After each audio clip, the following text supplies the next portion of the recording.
আজি আমি বেয়াকৈ ফাঁচিলোঁ মানে গাড়ীখন ষ্টাৰে নোহোৱা হ'ল মানে মেকানিকো মাতিলোঁ মেকানিকো ভাল কৰিব নোৱাৰিলে আৰু আমি ডাঙৰ ট্ৰেক্টৰ লৈ আহিলোঁ মানে গাড়ীখন টানিবলৈ মানে ৰাস্তাখন বহুতেই বেয়া য'ত আমাৰ গাড়ীখন বেয়া হৈছে আৰু আমাৰ গাড়ীখন লোড গাড়ী হয় মানে খেৰ লোড দিয়া হৈছে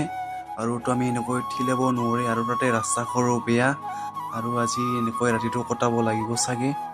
মানে উপায় নাই আৰু কি বিপদত পৰিলোঁ আজি এনেকৈ চাই থাকিলে নহ'ব আমি ভাবিলোঁ মানুহৰ ঘৰতে গাড়ীখন থৈ যায়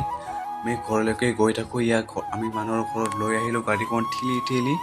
কেইজন মানে আৰু এতিয়া আমি ঘৰলৈকে গৈ থাকোঁ কালি আকৌ আহিব লাগিব মেকানিক লৈ আমি মেকানিক লৈ আহি গ'লোঁ এতিয়া মেকানিকটো চাই থকা হৈছে ভাল কৰিব পাৰে নে নোৱাৰে আজি নিশ্চয় ভাল হ'ব চাগে আৰু আমাৰ গাড়ীখন ভাল হৈ গ'ল ভগৱানে আমাক চকু মেলি চাইছে চাগে এতিয়া আমি ঘৰলৈকে গৈ থাকোঁ আৰু